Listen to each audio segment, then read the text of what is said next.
If the door of your Panasonic S96FG1 washing machine refuses to open, it usually means the machine is still in a safety lock state. Front-load washers automatically lock the door during washing, rinsing, and spinning to prevent water leakage and protect the internal drum system. Sometimes the lock remains active because the cycle hasn't fully ended, water is still inside the drum, or the machine needs a quick reset. Fortunately, unlocking the washer normally takes only a few simple checks and a short wait for the safety system to release the door latch. Try these.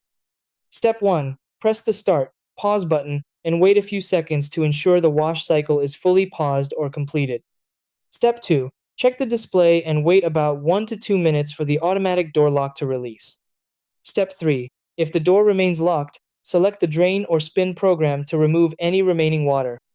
Step 4. Once draining finishes, press pause and gently pull the door handle to check if the lock has disengaged.